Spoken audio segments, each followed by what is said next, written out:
বাংলাদেশের সব মেয়েরাই নাকি খ্যাত। এদের নাকি কোনো ধরনের ড্রেস সেন্সই নেই। এদের টাকা থাকলেও এরা জানেই না কোন মেকআপের সাথে কোন ড্রেসটা চাই। হ্যালো এভরিওয়ান, আসসালামু আলাইকুম। সবাই কেমন আছেন? যেই কথাগুলো এতক্ষণ আমি বলে গেলাম যে বাংলাদেশের মেয়েরা খ্যাত, এদের কোনো ড্রেস সেন্স নেই, এই কথাগুলো কিন্তু আমার কথা না।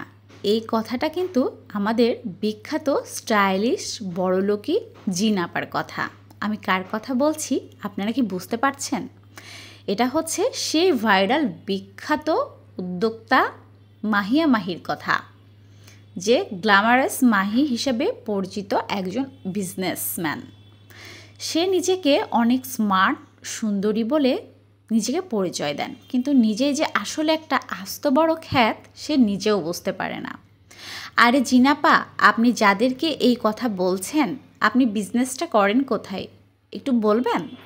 আপনি নিজে একটা খ্যাতের বস্তা, আপনি খ্যাতের বস্তা হয়ে খ্যাতের বস্তাদের কাছে বিজনেস করে বেড়ান, আর এখন তাদেরকেই বলে বেড়াচ্ছেন যে তারা বাংলাদেশের মানুষজন খ্যাত। আরে আপনি কি দেশে ফিরবেন না?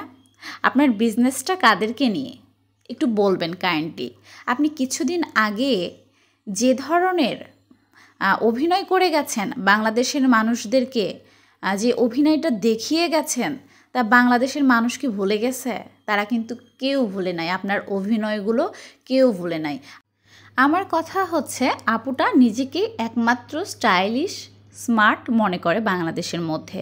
তাহলে কথা হচ্ছে, আপা আপনি বাঙালি হয়ে দেশের বাহিরে যে যেই ড্রেসগুলো পরে ঘুরে বেড়াচ্ছেন, আপনার ড্রেসগুলো খালি নাকি নিচে নেমে যাচ্ছে। এটা আমার কথা না, এটা আপনি নিজের মুখেই লাইভে বলেছেন। এখন কথা হচ্ছে, আপনি তো এত স্মার্ট, এত সুন্দরী, আপনার এত বেশি সেন্স কাজ করে, তো আপনি এরকম খ্যাতের মতো হাত দিয়ে খাবার কেন খাচ্ছেন বইন, একটু বলবেন?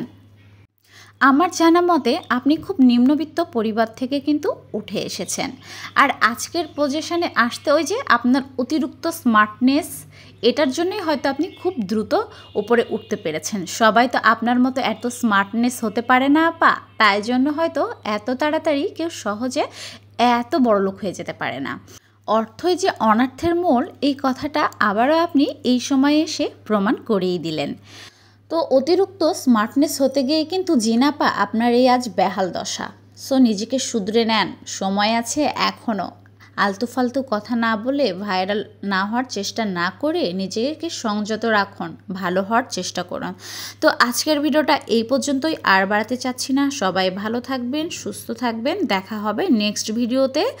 আর ভিডিওটা ভালো লাগলে অবশ্যই লাইক কমেন্ট শেয়ার করে পাশে থাকবেন, আর পেজটা যারা এখনও ফলো করেন নাই পেজটা ফলো করে দিবেন।